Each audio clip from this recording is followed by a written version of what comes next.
how does a Eugene Acevedo create wealth on your own? Siyempre naman, kasi uy, walang pera sa work lang, di ba? Dapat magnegosyo ka. Pero how can a executive or let's say a corporate person create wealth? Several things. The first is I maximize my Potential. my potential, so I make as much money as I can. I don't spend it on myself, which is another matter altogether, mostly. No. The second way is I invest. I have no expensive luho. I still spend like I'm provinciano. When I spend, I generally invest. My biggest expense is the education of my children, which is an investment in itself. There was a time that I used to buy stocks. It started in 1993 when the bull run of the Philippines happened. So grabe yun. I remember the PNB IPO. Yeah. Marami nun that 93, 94, so much wealth was created in this country. Can you tell us specific? Para kasi hindi naman nila inabutan 93. Magkano nilabas mo?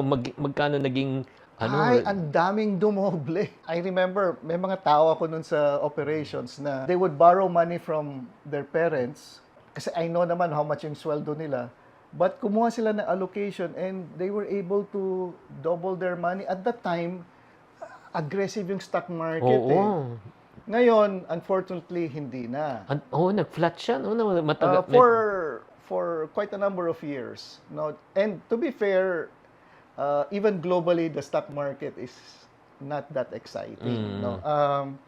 So for now, since interest rates are very high, I decided to park a part of my money in sa real estate. In real estate, I've been doing that ever since. Initially because I needed my own home. Later on because I wanted to buy for my children. But nagtanong-tanong kasi ako, Chinky. Okay. So every time I meet, or not all the time, but oftentimes when I meet retired individuals who are in their 70s, I ask them, how did you invest your wealth, etc.? And they keep saying real estate. Bata ka pa nun? Since 10 years ago. Okay.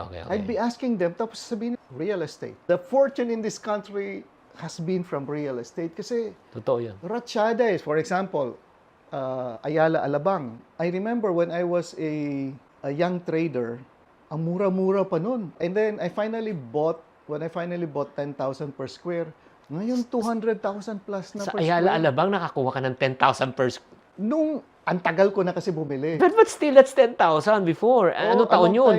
A long time ago. Anong taon? 20, 30? Almost 20 years ago. Okay nga, 2025 ngayon eh. So, 2005. 2005. Mura. Well, technically. Around that time. Around that. Was it 10 or 20? Basta around that. Pero yun nga, mataas na rin yun kasi 10,000, 2005, malaking pera na yun. Compared to the ones who bought at less than 1,000, yung mga 300 per square ata. Sa Alabang. Ang tagal-tagal na. Pero imagine mo guys, ito lang 20 years, yung 10,000 naging 200,000, nag-20 times. Kung ilalagay natin sa normal hindi naman lalaki. Walang ganun. Ang problema lang is, if you need money, hindi pwede ibenta agad, hindi mahirap. pwede ibenta kagad. But you need a home anyway. Exactly. So you're using it, you're not paying rent, and it's gaining in value. So you should have at least one of those things. Alam mo, ito lang, para mas maging, yung sinasabi ni Sir Eugene is ganito. The way I see it naman, the reason why I also went into real estate, pinag-aralan ko lahat ng mga billionaires sa Pilipinas eh. None of them, not even one of them, walang real estate business. All of them are. Yes. And real estate development business makes a significant margin by itself. And your assets grow very fast in value. So you make money both ways. You make money on development and you make money on land banking. Grabe. Like SM, I was just talking to somebody earlier. SM was my client since 1995. Okay. And I helped them finance the South Mall, Projects. the one in BF, the original South Mall in BF. But look at them now. They own big portions of Makati. I just saw a building that was being emptied. I think SM already bought it and they're going to redevelop it. Nakakainis. Incredible. But the good guys are doing a good job. Hindi, guys, ito ang sabihin ko sa inyo. Hindi porket ay wala naman akong ganung kalaking pera na pwedeng mag-invest sa property. 'Di ba, Sir Eugene, meron ng REIT, R-E-I-T. Yeah, Can you the educate REITs. us ano yung REIT? The REIT is like buying stocks, but the stocks that you buy owns property. So parang you're a part owner of a big inventory of properties. And then, maganda yung dividends na binabayad. Oo. It's a high dividend. So parang, one way to imagine it is like, May paupahan ka. it's like you're renting it out. Yes, exactly. Except na, parang you can imagine it like that.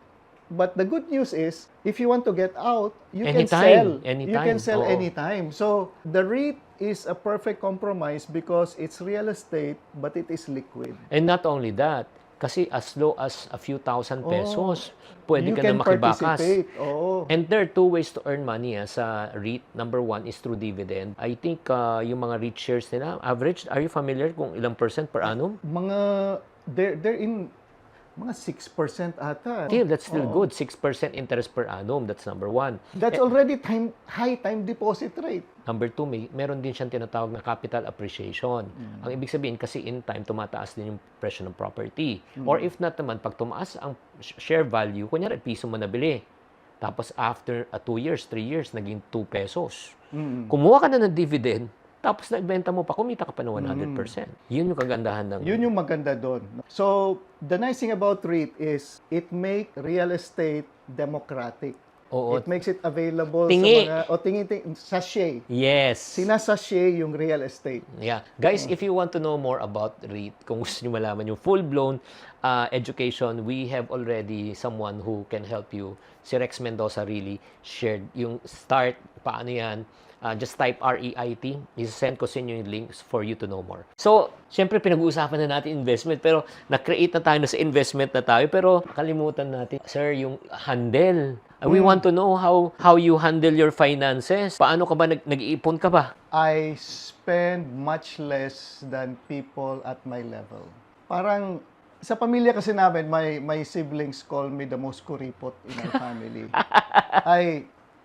I don't like spending too much.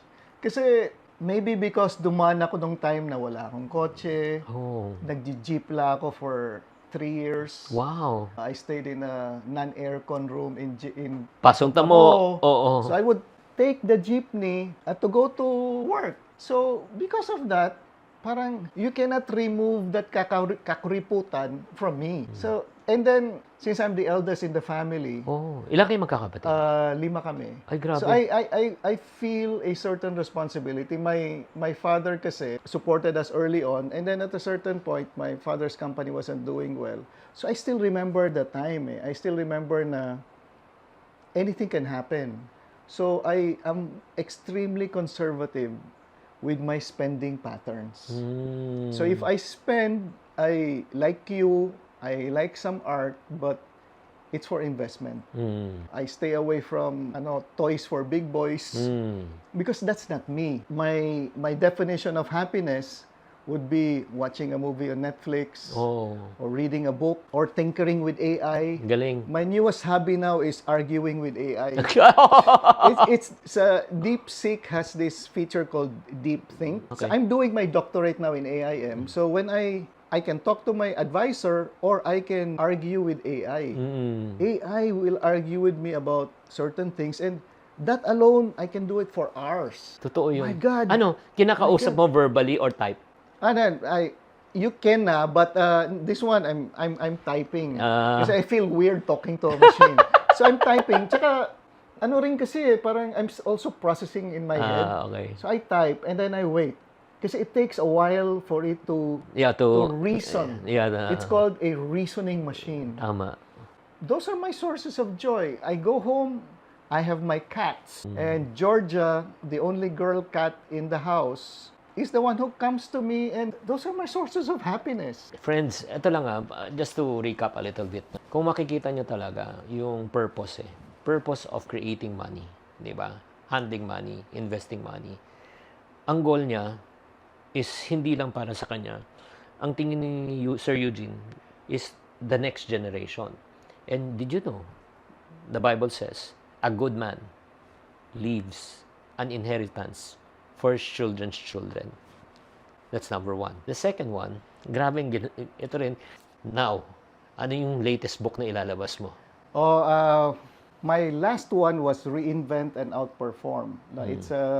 It's meant for young professionals, how they do better in jobs. The next one is The Future Leader. It's a book for the next gen CEOs. Paano? Things like, what are the new issues in the world now? Sustainability, plastics, inequality, social inequality, how to make education work, how to mentor. Certain issues, some of them na pinag-usapan natin today, the reason why, and leadership, the reason why I'm ready to answer those questions is also because I've been writing about them.